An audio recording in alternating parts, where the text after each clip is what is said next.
Film की शुरुआत होती है डरावनी जंगल से, जहाँ एक आदमी डरा हुआ भाग रहा था। उसके हाथ में गन भी थी। जहाँ तभी आकर एक वेम्पायर उसे काट लेता है, जिसके बाल नहीं थे और काफी डरावना लग रहा था क्योंकि बड़े बड़े खौफनाक दांत थे। वेम्पायर इन इंसानों का खून पीने वाली। अब इससे पहले कि वेम्पायर उसका सारा खून पी जाता, तभी यहाँ सूरज निकल आता है, जिसमें जलने से वो वेम्पायर जलकर राख बन जाता है। अब उसका तो खात्मा हो गया था, पर उसके काटने की वजह से ये आदमी भी अब एक वेम्पायर बन गया था, क्योंकि सूरज की रोशनी इसे भी जला रही थी। तब अपनी जान बचाने के लिए वो चादर ओढ़कर वहाँ से भागता है और एक शेड में आकर छुप जाता है, जो इस मूवी का नाम भी है। इसके बाद हम एक लड़के स्टैन को देखते हैं, जिसे उसकी मॉम जगाने के लिए आई थी नाश्ता करने के लिए। वो नाश्ता कर ही रहा था कि तभी उसके होश उड़ जाते हैं, क्योंकि अचानक उसकी मॉम की हालत इतनी खराब हो जाती है कि उनके सारे बाल उतर गए थे, साथ ही चेहरा भी काला पड़ने लगा था। 25 सेकंड्स में उसकी पूरी फैमिली ही मारी गई। अब यहाँ हम जान पाते हैं कि स्टैन का बुरा सपना था, पर हकीकत में भी उसके माँ बाप जिंदा नहीं थे। उसने जैसे देखा वैसे उसके माँ बाप की मौत हुई और अब वो अपनी दादा के साथ उनके घर पर ही रहता है। पर फौजी होने की वजह से वो थोड़ा सख्त थे, इसीलिए उनका बर्ताव स्टैन के साथ अच्छा नहीं था, तो ये भी उन्हें खास पसंद नहीं करता था। अब हर रोज की तरह वो स्कूल के लिए निकल जाता है। हम देख पाते हैं कि वो शेड जहाँ वेम्पायर आदमी छुपा है, वो स्टैन के घर की बाहर ही है। रास्ते में उसके स्कूल की शरारती बच्ची उसका ध्यान भटका देते हैं। वो साइकिल पर था, इसीलिए एक पुलिस ट्रक में जाकर लगता है, जिसमें एक ऑफिसर और एक शेरिफ थी। उस पर दोनों को काफी गुस्सा आता है। बाहर आकर ऑफिसर स्टैन को कहता है कि अब तो तुम्हें छोड़ रही है, पर आगे से कोई छूट नहीं दी जाएगी। स्कूल में तीनों शरारती लड़के स्टैन के दोस्त को भी परेशान कर रहे थे। फिर तभी यहाँ स्टैन आकर उसे बचा लेता है। इन लोगों की लड़ाई होने लगी थी, क्योंकि ये सिर्फ आज का ही नहीं रोज का काम था। उनकी लड़ाई बढ़ती कि तभी यहाँ टीचर आकर उन्हें अलग अलग कर देते। यही हम एक लड़की रॉक्सी को देखते हैं, जो पहले स्टैन की दोस्त थी, पर उसे छोड़कर अब वो शरारती ग्रुप के साथ मिल गई है। ये अभी भी उनके साथ ही है, जबकि वो लोग उसके साथ अच्छा बर्ताव नहीं करते। स्टैन और उसका दोस्त थोड़ा एंजॉय करने के लिए बाहर आ गए थे। जिस बीच उसका दोस्त रॉक्सी को लेकर मजाक मजाक में कोई गलत बात कर देता है, जिस बात से स्टैन चिढ़ जाता है, क्योंकि वो रॉक्सी को पसंद करता था। नाराज होकर वहाँ से जाने लगता है। उसका दोस्त कहता है कि तुम एक नंबर के पागल डरपोक इंसान हो, पैसे गाड़ी के लालच में वो तुम्हें छोड़कर चली गई और तुम अभी भी उसके पीछे पागल हो। तब स्टैन कहता है कि मेरे ख्याल में ऐसा कुछ नहीं है, अच्छी जिंदगी गुजारने का सबको हक होता है,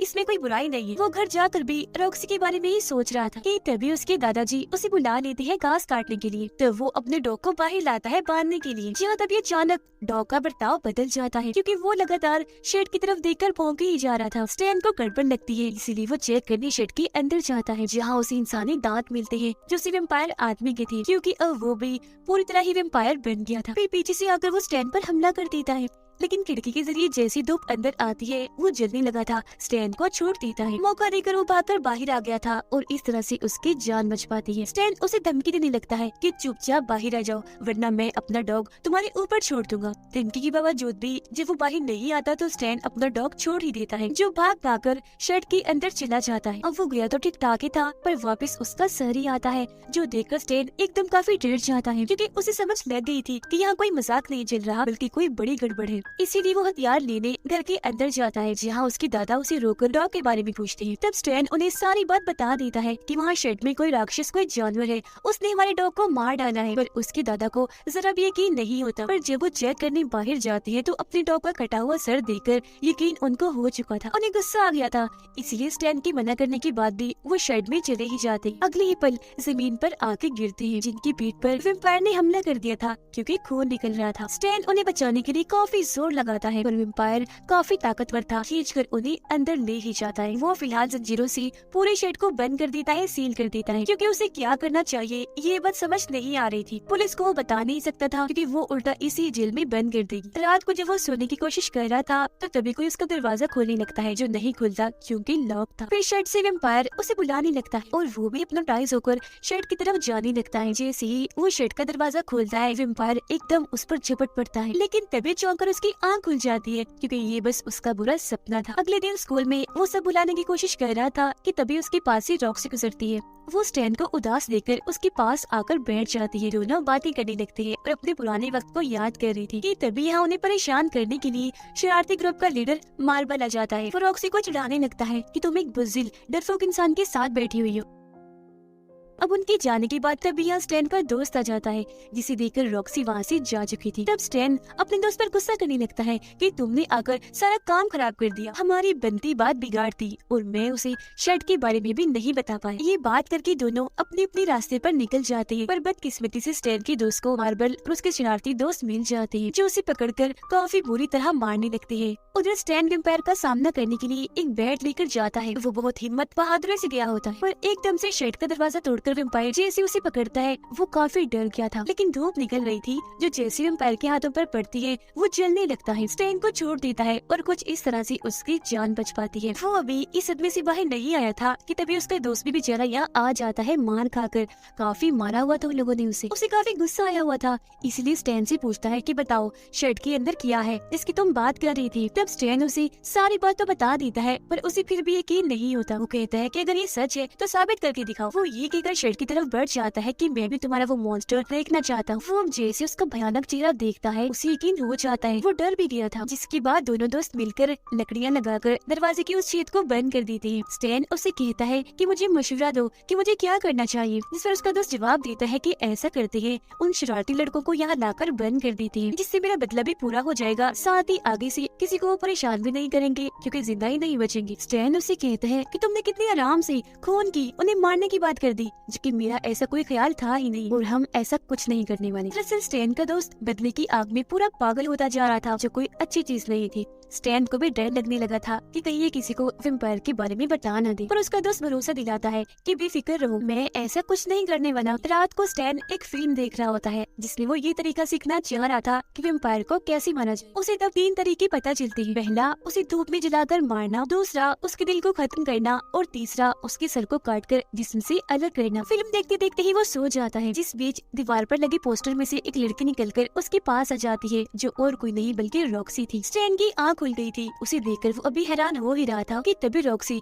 खतरनाक वेम्पायर में बदलकर एकदम उसे काट लेती है, जिससे एक बार फिर डरकर उसकी आँख खुल जाती है क्योंकि ये उसका बुरा सपना था। बाहर जाने के लिए वो जैसे जूता पहनने लगता है तो तभी उसकी नजर बेड के नीचे जाती है जहाँ वो वेम्पायर छुपा हुआ था, जो स्टैन पर झपट पड़ता है, जिससे दोबारा उसकी आँख खुल जाती है और हम समझ गए कि ये भी उसका सपना था और अब जाकर वो सच में जागा है, जिससे साफ जाहिर था कि वो जागते हुए भी परेशान रहता है और सोते हुए भी। डर की वजह से वो चाकू अपने साथ लेकर ही सोया हुआ था, जिसका कट उसके अपने चेहरे पर ही लग जाता है। वो सोचने लगता है कि अगर ऐसा ही सब चलता रहा तो मैं पागल हो जाऊंगा, इसीलिए एक सुराख करने वाली मशीन लेकर वो शर्ट की छत पर छेद करने लगता है ताकि सूरज की रोशनी अंदर आए और वेम्पायर को जलाकर मार दे। लेकिन उसे पूरी तरह खत्म करने से पहले वो दोबारा घर के अंदर आता है, जहाँ उसके घर के बाहर शरीफ आ जाती है उसकी दादा को ढूंढने के लिए। स्टैन शरीफ को वहाँ से भेजने के लिए झूठ बोल देता है कि मेरी दादा अभी घर पर नहीं है, जो सुनकर शरीफ को शक होने लगता है क्योंकि उनकी गाड़ी तो घर के बाहर ही खड़ी थी। वो फिर स्टैन से एक फैमिली के बारे में पूछती है, जिस पर वो कहता है आई एम सॉरी, मैं उस फैमिली को भी नहीं जानता, जिस बात से वो और भी शक में बढ़ जाती है क्योंकि वो फैमिली उसके घर के बहुत ही पास रहती थी। उस फैमिली के जानवरों को कोई मार रहा था। कातिल को ढूंढने के लिए उस फैमिली का हेड जंगल में गया था पर अभी तक वापस नहीं आया, जिससे हम समझ पाते हैं कि शुरुआत में हमने जिस आदमी को देखा था जो जंगल में डरा हुआ भाग रहा था, वो दरअसल उस फैमिली का हेड ही था, जो वेम्पायर बनने की वजह से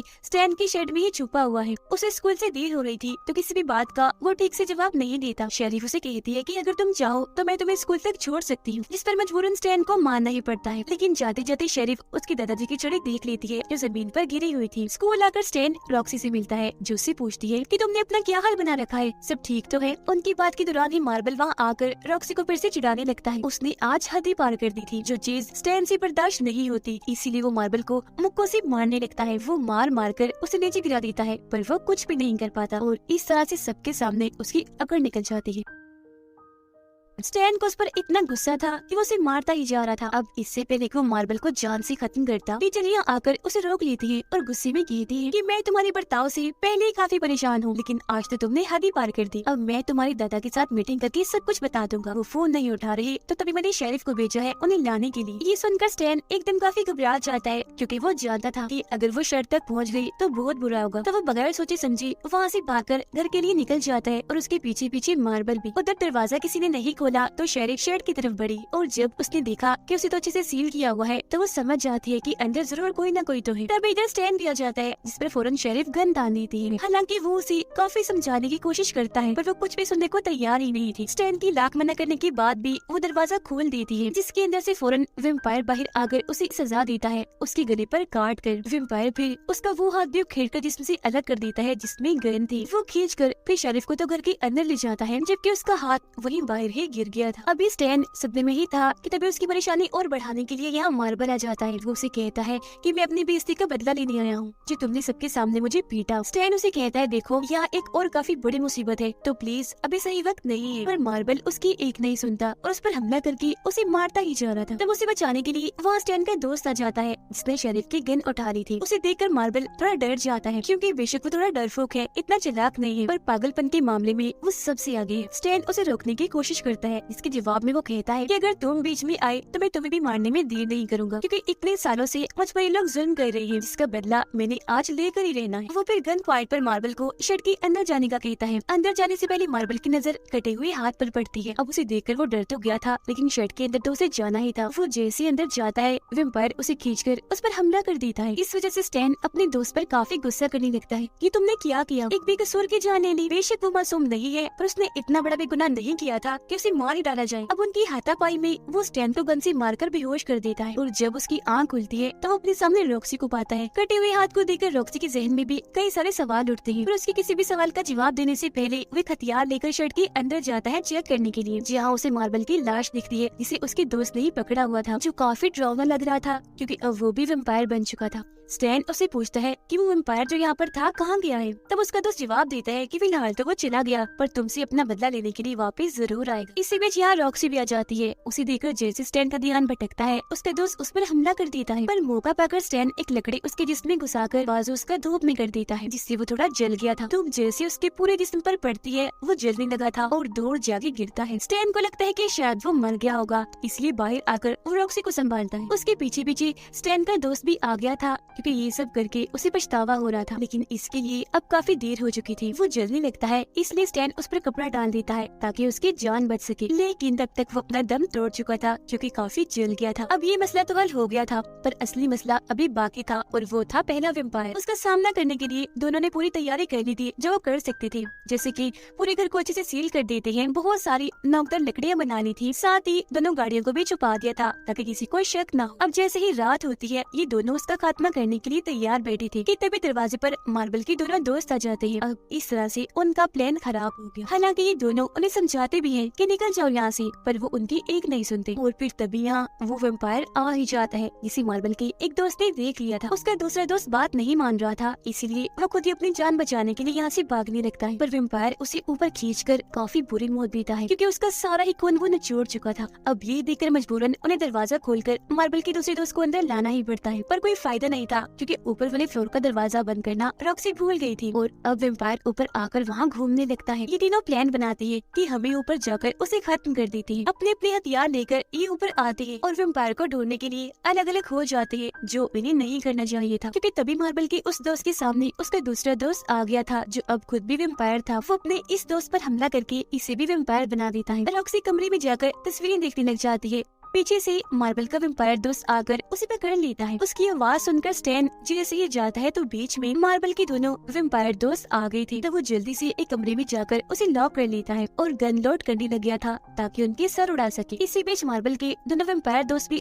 जबरदस्ती अंदर घुस रही थी जिस चीज का फायदा उठाकर स्टैन एक ही गोली से दोनों को ढेर कर देता है क्योंकि गोली उसने पहले वाले के मुंह में मारी थी जो आर पार होकर पिछले वाले के सीने में जाकर लगती है। इस तरह से एक का सर फटकर जिस्म से अलग हुआ था जबकि दूसरे का दिल। उधर वैम्पायर जैसे रॉक्सी को काटने वाला होता है कि तभी यहाँ स्टैन आ जाता है जिसने वैम्पायर पर गन तानी हुई थी पर वो इतना तेज था कि एक ही झटके में स्टैन के पास आकर गन उसे छीनता है और दूर फेंक देता है। तब स्टैन एक कुल्हाड़ी उठाकर उसके कंधे पर दे मारता है पर इससे भी वैम्पायर को ज्यादा कुछ नहीं होता। वो स्टैन पर भारी पड़ के उसे मार ही रहा था कि बीच में रॉक्सी आकर उस पर गन तान देती है। उसे देखकर वैम्पायर स्टैन को पीछे फेंक देता है और रॉक्सी की तरफ बढ़ने लगता है तो वो गोली उस पर चलाती भी है लेकिन कुछ नहीं होता। उसे बचाने के लिए स्टैन एक चाकू वैम्पायर की तरफ फेंकता तो है पर वो आकर रॉक्सी को ही लग जाता है क्योंकि वैम्पायर पीछे हट गया था। वो अब दोबारा से स्टैन को पकड़ लेता है उसे जान से मारने के लिए, लेकिन तभी रॉक्सी कुल्हाड़ी लेकर उसका सर जिस्म से अलग कर देती है, जिससे अब जाकर इस शैतान की मौत होती है। जिसके बाद वो इस पूरे ही शेड को जला देते हैं, सारे वैम्पायर्स की लाशों को इसके अंदर रखकर। वो दोनों बहुत खुश थे। कहानी इधर ही खत्म हो जाती है।